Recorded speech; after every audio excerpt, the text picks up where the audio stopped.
नमस्कार। स्वागत है आप सभी का नीव इंस्टीट्यूट के इस ऑनलाइन प्लेटफॉर्म पर। कैसे हैं आप सभी? आई होप आप सभी अच्छे होंगे। ये क्लास है साइकोलॉजी की और इस साइकोलॉजी की क्लास में आज हम न्यू टॉपिक को डिस्कस करेंगे, दैट इज NCF 2005। उसको डिटेल में समझेंगे कि उसमें क्या क्या दिया गया है और आपके एग्जाम पॉइंट ऑफ व्यू से जो भी यहाँ पे इम्पोर्टेंट होगा इस टॉपिक में, उसको जो है हम आज यहाँ पे डिस्कस करेंगे।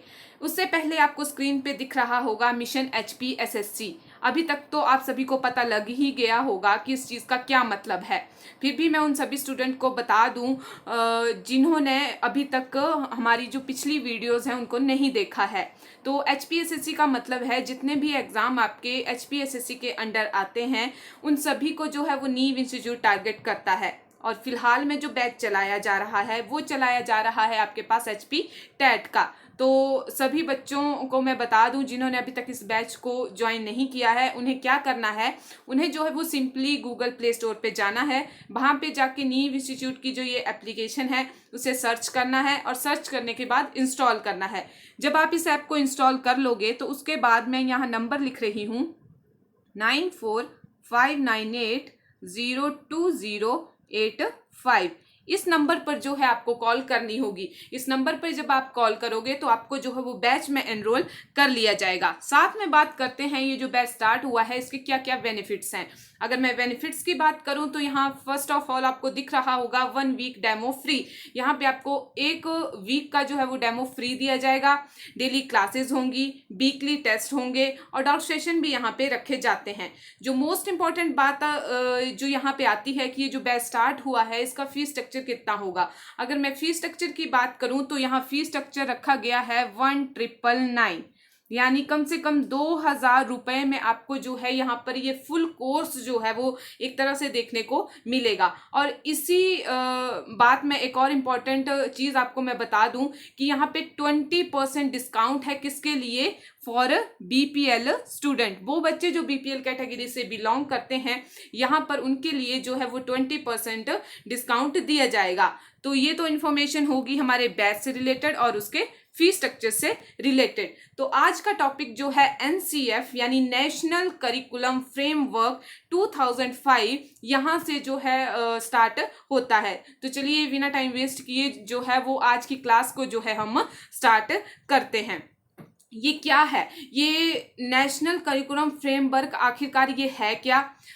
NCF किसे बोलते हैं? इसके अंडर जो है वो कौन कौन सी बातें हैं जो आती हैं? तो मैं सबसे पहले आपको बता दूं ये जो NCF है या फिर नेशनल करिकुलम फ्रेमवर्क जो इसकी फुल फॉर्म है, ये एक तरह का डॉक्यूमेंट है जो जैसे कि आप गूगल पे सर्च भी करोगे तो ये अबाउट मतलब कि ये 180 पेजेस तक आपको जो है वो मिल जाएगा। तो ये एक तरह का डॉक्यूमेंट है जिसमें दस्तावेज है, जिसमें क्या बताया गया है, जिसमें बताया गया है कि जो बच्चा है, जो चाइल्ड है, उससे जो है एजुकेशन किस तरह से देनी है, उसे जो हम किस तरह से पढ़ा सकते हैं, उसकी जो स्टडी मटेरियल है उसमें क्या चेंजेस आ सकते हैं या फिर पढ़ाने के तरीके में क्या चेंजेस ला सकते हैं। तो ये सारी बातें जो हैं इस डॉक्यूमेंट में, इस दस्तावेज में जो है आपको बताई गई हैं। यहाँ पे फर्स्ट पॉइंट आपको दिख रहा होगा, the national curriculum framework 2005 is one of the 4 NCF published in 1975,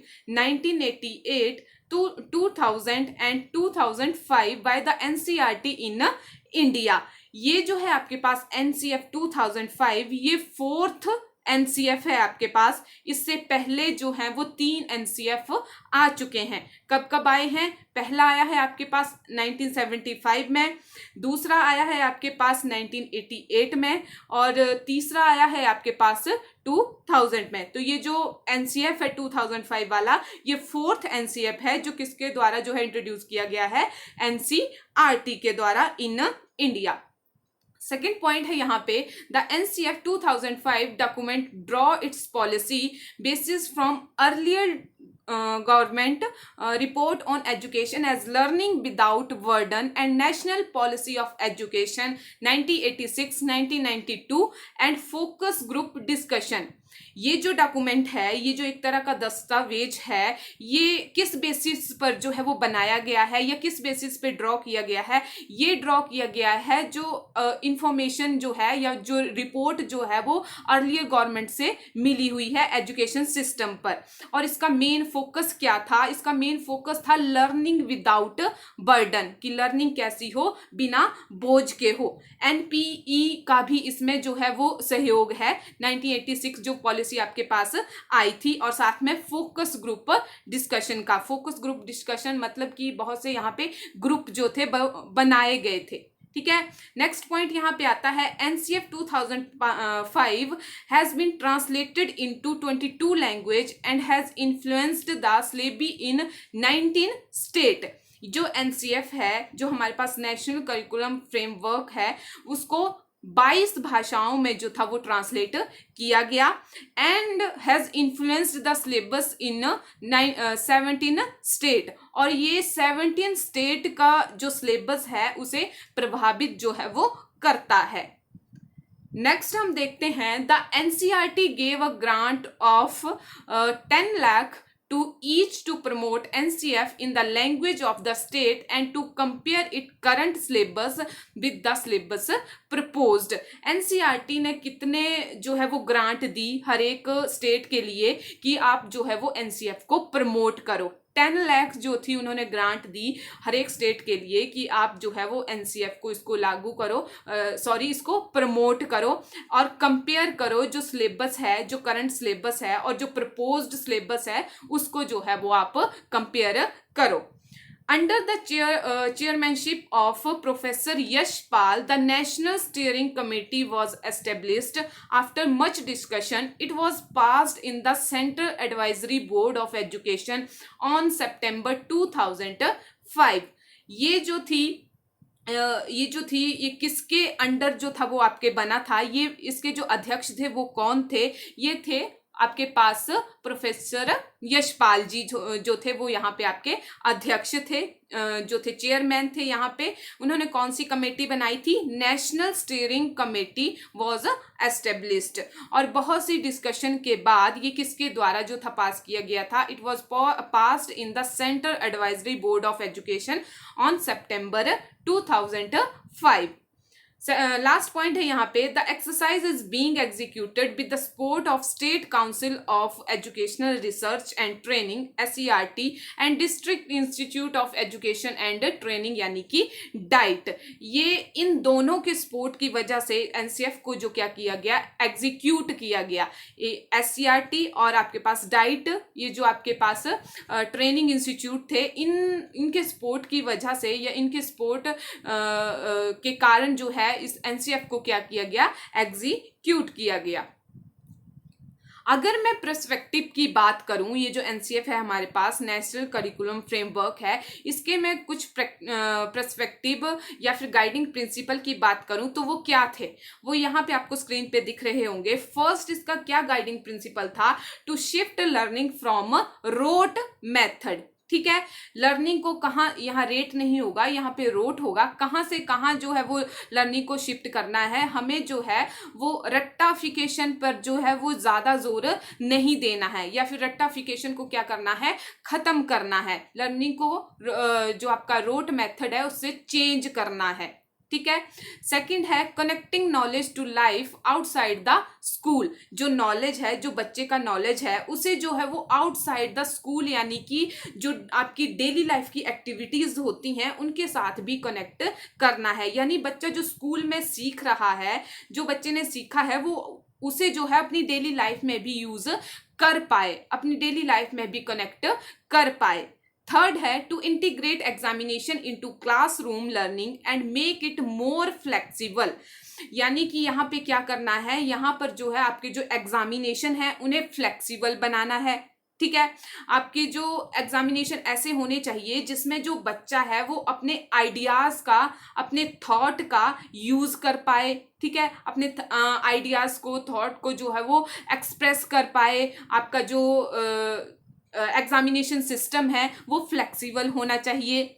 fourth है to enrich the curriculum so that it goes beyond textbook. हमें सिर्फ जो है वो टेक्स्ट बुक को ही नहीं पढ़ाना है, सिर्फ जो आपकी टेक्स्ट बुक में दिया है बच्चे के दिमाग में, या फिर बच्चे को सिर्फ वही नॉलेज नहीं देनी है, बियॉन्ड द टेक्स्ट बुक, हमें टेक्स्ट बुक से परे या फिर जो आपके डेली लाइफ की जो एक्टिविटीज होती हैं उनमें भी बच्चे को एंगेज करना है, या फिर बच्चे को उसकी जानकारी भी देनी है बियॉन्ड टेक्स्ट बुक, यानी कि टेक्स्ट बुक के बाहर भी बच्चे को पढ़ाना है। ठीक है।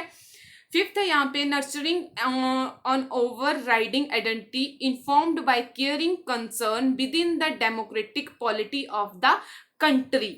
इस तरह के मूल्य, इस तरह का बच्चे की पर्सनैलिटी को नर्चर करना है, बच्चे की पर्सनैलिटी को डेवलप करना है कि वो क्या कर सके, concern with the democratic polity of the country, यानी कि वो एक अच्छा सिटीजन जो है वो बन सके कंट्री के लिए। उस तरह के उसमें मूल्य जो है मैं बोलूँ मॉरल वैल्यू जो है वो डेवलप करनी है, जो कि वो कंट्री के लिए एक अच्छा जो है सिटीजन जो है वो बन सके।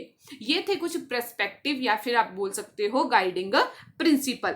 और एनसीएफ क्या बात करता है, एनसीएफ फोकस्ड ऑन किस चीज पे जो है एनसीएफ फोकस्ड करता है, एनसीएफ कहता है कि लर्निंग विदाउट बर्डन। सबसे बड़ी बात तो यही है कि एनसीएफ के द्वारा क्या कहा गया है कि लर्निंग जो होनी चाहिए वो विदाउट बर्डन होनी चाहिए, to make learning a joyful experience and move away from textbook to be a basis for examination and to remove stress from the children. एक ये जो प्रोसेस है लर्निंग की, अधिगम की जो ये प्रक्रिया होती है, एक जॉयफुल एक्सपीरियंस होना चाहिए, कोई स्ट्रेस नहीं होना चाहिए, एग्जामिनेशन का कोई इस तरह से स्ट्रेस नहीं होना चाहिए। जैसे पहले बताया गया कि एग्जामिनेशन कैसा होना चाहिए, फ्लेक्सिबल होना चाहिए। ठीक है।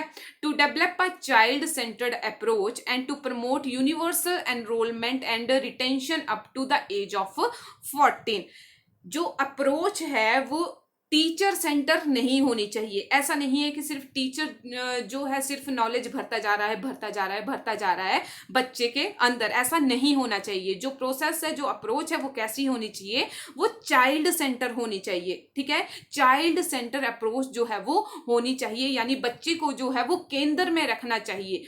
बच्चे को हम केंद्र में जो है यहाँ पे कंसिडर करते हैं। ठीक है। उसको जो है वो मौके देने चाहिए अपने आप को एक्सप्लोर करने के। ठीक है। उसको जो है अपॉर्चुनिटी हर एक जो आपके पास जैसे कि को करिकुलर एक्टिविटीज़ होती हैं उसमें भी अपॉर्चुनिटी मिलनी चाहिए हर एक बच्चे को।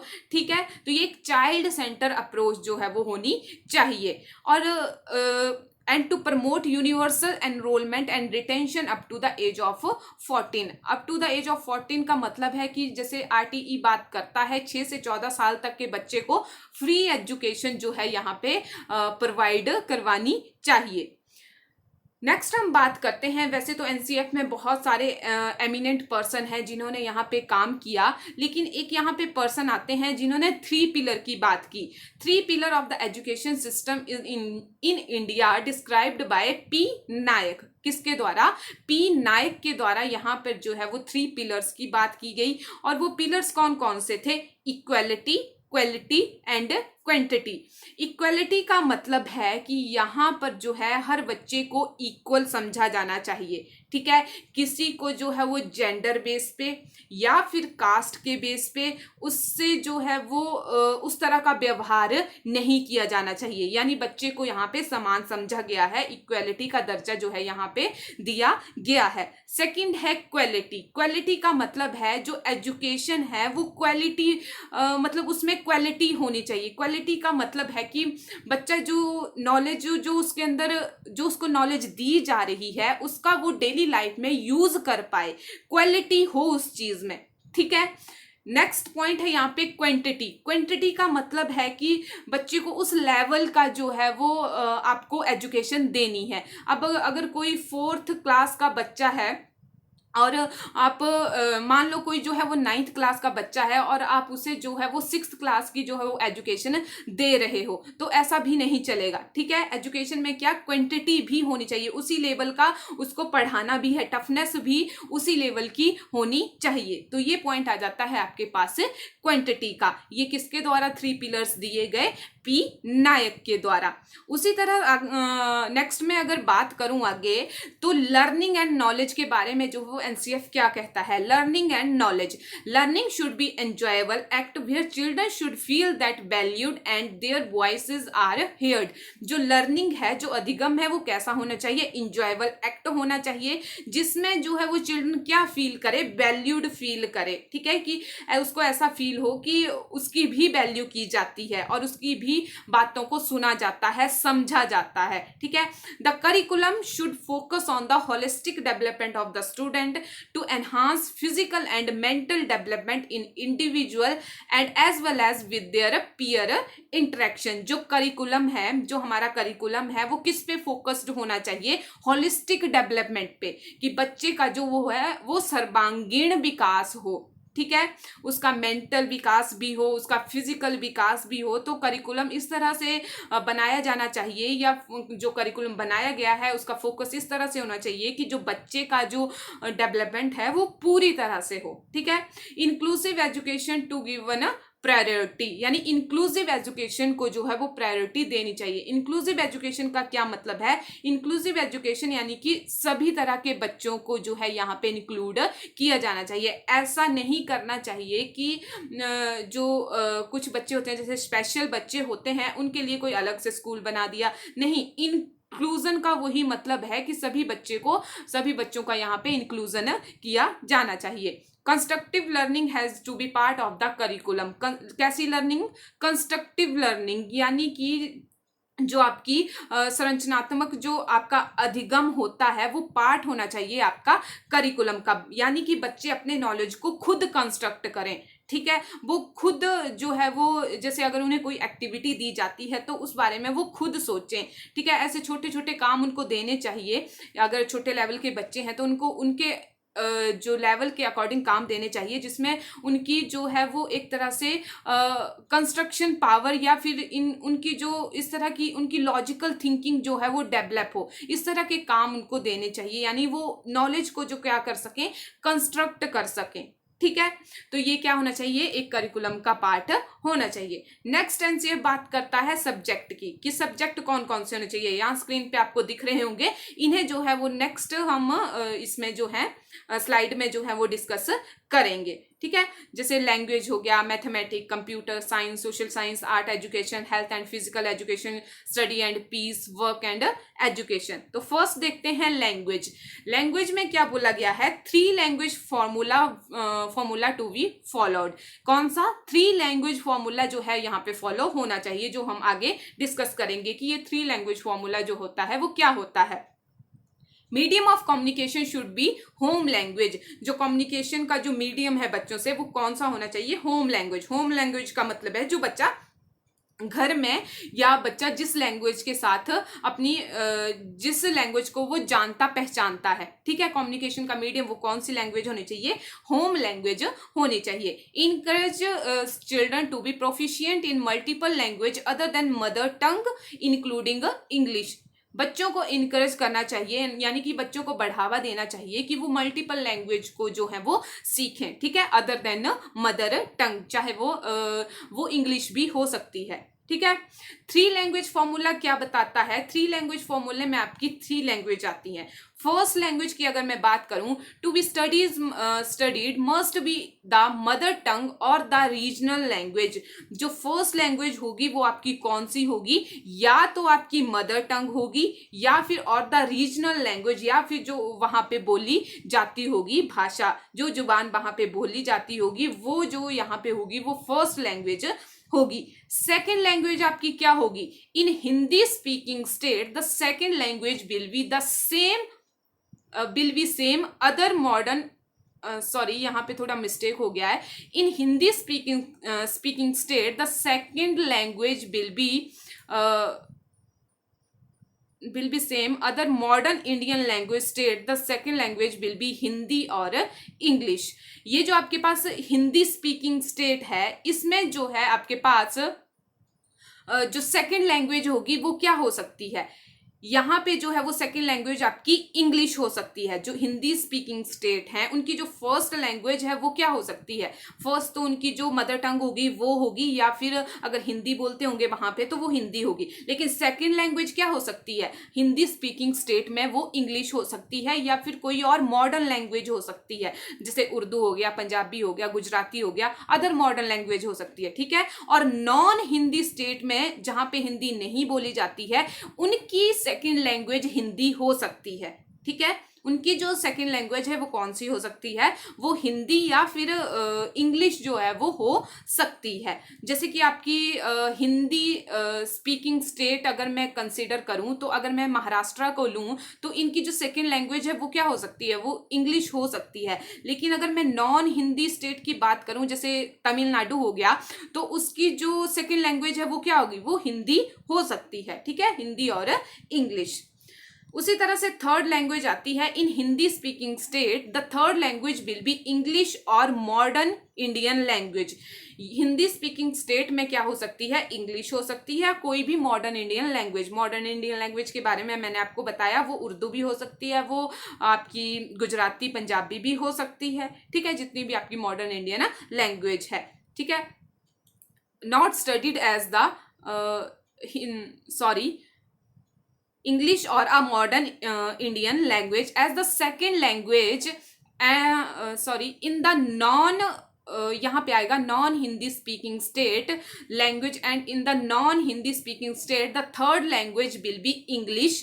थर्ड लैंग्वेज क्या होगी, इंग्लिश होगी. नॉन हिंदी स्पीकिंग स्टेट में थर्ड लैंग्वेज जो है वो विल बी इंग्लिश, यानी कि वो लैंग्वेज जो आपने सेकंड लैंग्वेज में नहीं सीखी है. ठीक है. वो आपकी यहाँ पे थर्ड लैंग्वेज हो सकती है. ठीक है. Hindi non Hindi speaking state में इंग्लिश और अ मॉडर्न इंडियन लैंग्वेज. ठीक है. Not study at the second language, जो उन्होंने सेकंड लैंग्वेज में नहीं सीखा हुआ है. ये लाइन जो है यहाँ पे ठीक है. यहाँ पे language not study in the second language, ये वो लैंग्वेज होगी थर्ड लैंग्वेज जो आपने सेकंड लैंग्वेज में नहीं सीखी होगी. ठीक है.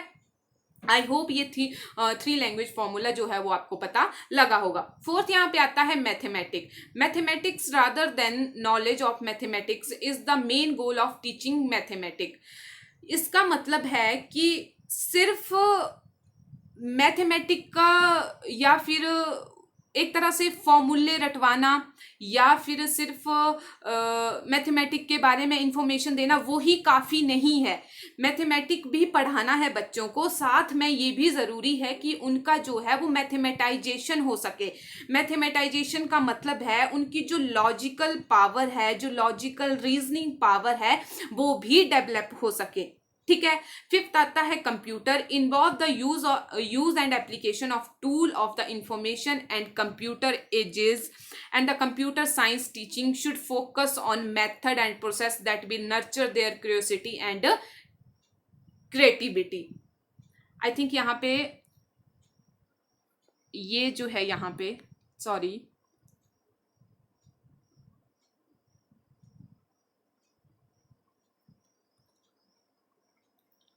एक सेकेंड.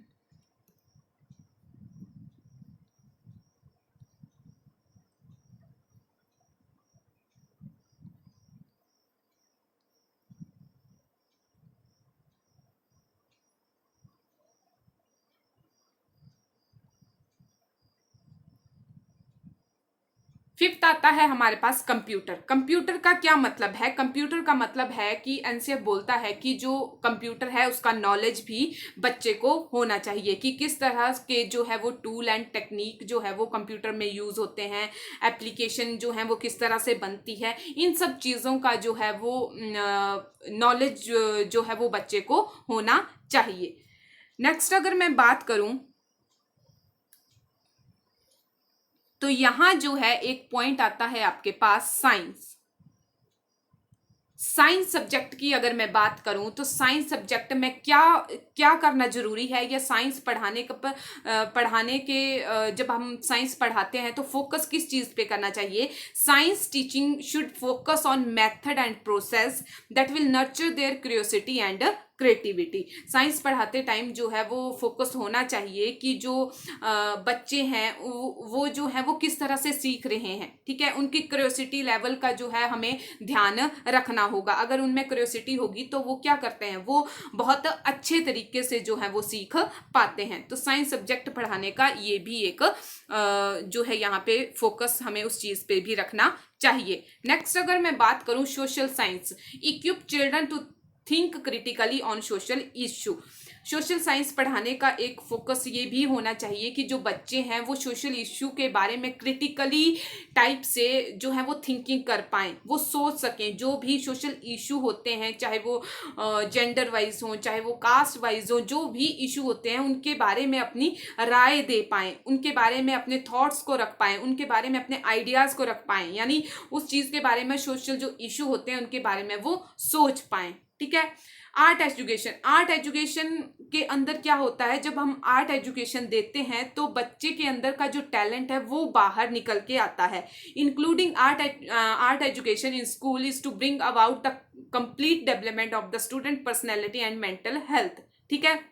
इससे क्या होती है, बच्चे की कंप्लीट डेवलपमेंट होती है जब ये आर्ट एजुकेशन जो है वो दी जाती है। नेक्स्ट है health and physical education. Health and physical education देना भी बच्चे को बहुत ज़रूरी है। उसे अपनी हेल्थ के बारे में अवेयर करवाना, डिजीजेस के बारे में अवेयर करवाना, ठीक है। Holistic understanding of health, diseases, accident, physical fitness among children, ये सारी इंफॉर्मेशन बच्चे को प्रोवाइड करवानी चाहिए। To help children grow and responsible citizen by inculcating in them certain social and moral value through games and sports। Games और sports के through जो है उन्हें जो है एक रिस्पॉन्सिबल सिटीजन बनाना। कैसे बनाएंगे, उनमें जो है वो इंकलकेट करेंगे, उनमें हम पैदा करेंगे एज अ टीचर क्या, सोशल और मॉरल वैल्यूज को, ठीक है। जिससे वो क्या एज अ कैसे ग्रो करेंगे, children grow as a responsible citizen, ठीक है। लास्ट आता है आपके पास second last, study of peace. Study of peace जो है वो यानी कि ये जो पीस, ये जो वैल्यू है, ये एक तरह से कैसे डेवलप करेंगे हम बच्चों के अंदर, ये जो वैल्यू है पीस की, जो ये वैल्यू है, किस तरह से स्किल जो है वो किस तरह से डेवलप करेंगे। Skill that are developed as the part of curriculum activity, ये किस तरह की एक्टिविटी का पार्ट है, एक करिकुलम एक्टिविटी का पार्ट है। Such as to listening with patience and endurance, purity of mind, to develop concentration. जब बच्चा दूसरों की बात को सुनेगा तो उसकी एक कंसंट्रेशन बनेगी। जब बच्चा टीम में काम करेगा तो उसमें कॉपरेशन की भावना आएगी, ठीक है। तो ये सब चीज़ें क्या होती हैं, बच्चे में पीस डेवलप करवाने या पीस स्किल जो है वो डेवलप करवाने में जो है वो मदद करती हैं। और the trademark of a good student which is turn are also the skill of peace oriented person. और ये सारी जो बातें हैं वो किस में पर्सन को तब्दील कर देती हैं, पीस ओरिएंटेड पर्सन में। लास्ट आता है वर्क एंड एजुकेशन। स्कूलों में ये जो होता है एक सब्जेक्ट की तरह भी पढ़ाया जाता है, work and education. Work based education involving children in variety of production और service oriented activity to develop skill, positive attitude and value through work and also to developed work related competence. इन सभी का क्या मतलब है कि बच्चे को क्या करना है, उसके अंदर हमें स्किल्स को जो है वो डेवलप करवाना है। जो उसके अंदर स्किल्स हैं उनको जो है वो डेवलप्ड करवाना है, थ्रू एक्टिविटी करवा सकते हैं। उनमें जो है वो पॉजिटिव एटीट्यूड जो है वो डेवलप्ड करवाना है, ठीक है। तो ये सारी चीजें होगी आपकी जो एनसीएफ जो हमने जो है वो लास्ट स्लाइड में जो बात की थी कि एनसीएफ जो है वो किस किस बारे में सब्जेक्ट में जो है वो कौन कौन से सब्जेक्ट के बारे में जो है वो बात करता है। लास्ट आता है आपके पास स्कूल एंड क्लासरूम इन्वायरमेंट। अगर मैं स्कूल और क्लासरूम की इन्वायरमेंट की बात करूं कि एनसीएफ इसके बारे में जो है क्या बताता है, तो एनसीएफ कहता है कि physical environment has to be maintained favourable to student in term of infrastructure, adequate light and ventilation, safe environment. यानी कि जो फिजिकल एनवायरमेंट है जहां पे बच्चा है ठीक है, जहाँ पे बच्चा जो है वो स्टडी करेगा, वहां पर जो इन्वायरमेंट है वो कैसा होना चाहिए, फेवरेबल होना चाहिए टू स्टूडेंट। किस टर्म में, वहां का इंफ्रास्ट्रक्चर जो है वो अच्छा होना चाहिए, लाइट की जो सुविधा है वो अच्छी होनी चाहिए, वेंटिलेशन होना चाहिए, सेफ इन्वायरमेंट होना चाहिए। ठीक है, school should also treat student with equality, justice, respect and right of the student.